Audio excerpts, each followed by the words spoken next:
Okay, hi, welcome to part two of In a Struggle, Seeking Jesus Christ Only.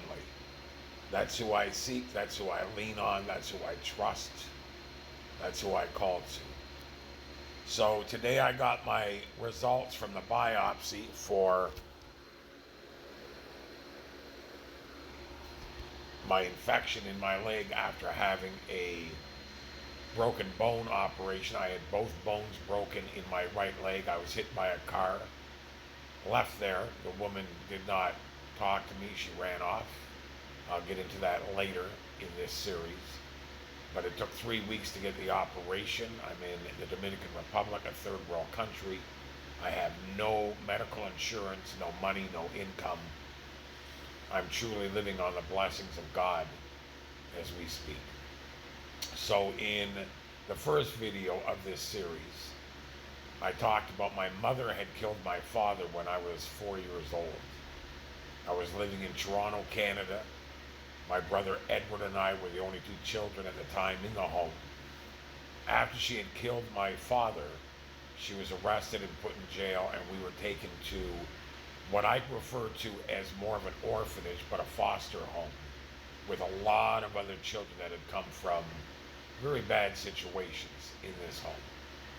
The home was split up. It was owned by um, two people, a husband and a wife. I won't mention their names.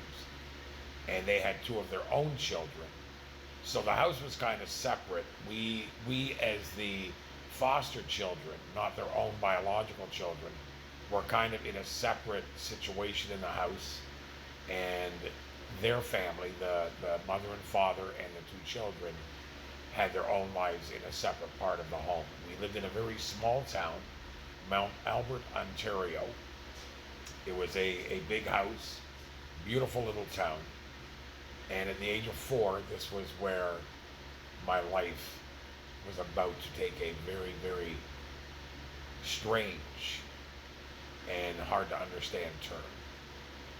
For the first while, my Uncle Stosh, my father's brother, would come to visit us. He would drive a yellow taxi. He was a taxi driver in Toronto, and he would come to visit us, I think, on Saturdays. And I would stand out there on the driveway waiting for him to come. I loved him coming to visit us. I was just a little boy, and I really loved him coming to visit us. And he did that for several visits. And then one day I was standing out there in the driveway, and he never showed up. And so the following Saturday, I stood out in the driveway, and he never showed up. And eventually, he just stopped coming. I didn't understand why until much later in my life when he came into my life again, and I was able to understand why he stopped coming.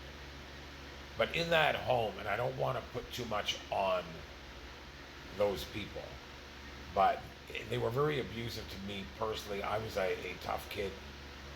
I I didn't take to authority very well, as you'll hear more in this series of my life that I'm going to talk about. But yeah, I was rebellious in a lot of ways. I was comical and a jokester and didn't take much seriously. I got into a lot of trouble, took a lot of beatings, a lot of abuse. I don't even in my thoughts today, I don't recall ever being told I love you. I don't believe I was loved. I was never tucked in at night or kissed goodnight on my forehead. None of that was a part of my childhood. I did very poorly in school. I was not a typical good student. I had no interest in whatever it was they were teaching in those classrooms. I was more interested in daydreaming and joking around, and I call it rebellion, but I think it was more just, I just didn't care. I really, in my spirit, in my mind, in my thoughts, I did not care to be a part of whatever they were doing in that classroom. And that got me into a lot of trouble. I failed many grades, repeated grades over and over and just didn't put any effort in schooling at all. Now, that doesn't suggest that I was stupid. I just really didn't have any interest. I don't know if I had a mental block or if possibly there was something much bigger than that I wasn't being trained or indoctrinated into a world that much later in life I would find out is not what we have been taught it to be. And I'll get into those teachings again later in these series.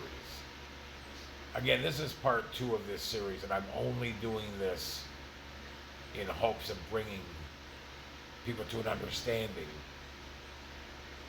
of this life that we are all in. Everybody is broken. Nobody is perfect. There is but one perfect, and that is Jesus Christ. Nobody's perfect. So if you have people in your life that are broken and you're expecting them to be perfect, I want you to understand everybody has a story. We don't know where people came from, what they've gone through to get to where it is that they are right now in this life. But hopefully this series, as I go through it and explain my life and the things that I have gone through, hopefully it will bring a light to some things that maybe people are not understanding in their lives. That they'll be able to share this series with people that they love in the hopes of them being able to have some wisdom about what it is that we're all involved in this crazy, crazy life. I'm nobody to talk about. I'm nobody special. Later in this series, you're going to find out how I came to know Jesus Christ.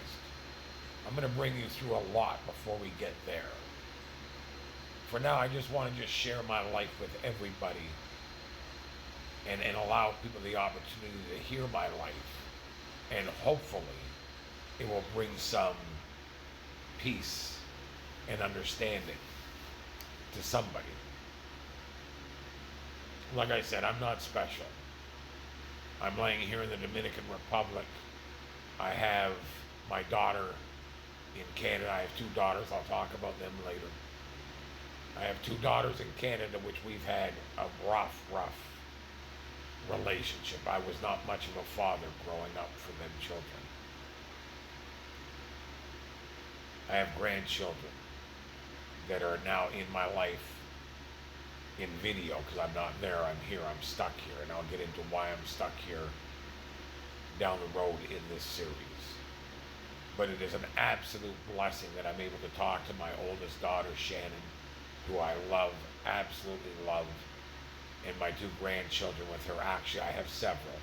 Right now she has 2 at home that I talk to. And what a blessing it is to be able to talk to them.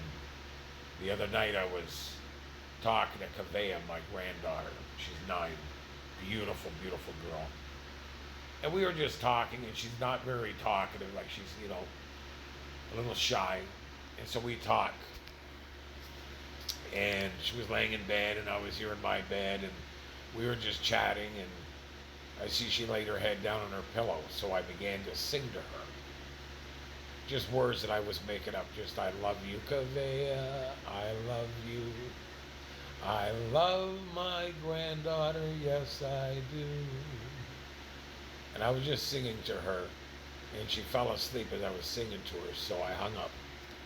And the next day, my daughter messaged me, she phoned me, and she said, Dad, I heard you singing to Kavea last night. She said, it reminded me of when I was a little girl and you would sing to me. And so that was a blessing, to be able to have that recognition with my oldest daughter, Shannon.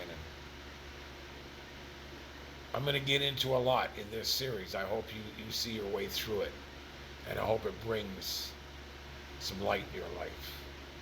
I hope it brings you close to Jesus.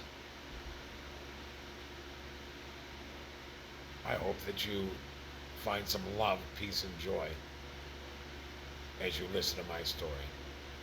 God bless you. I'll do video number 3 tomorrow. You have a nice day.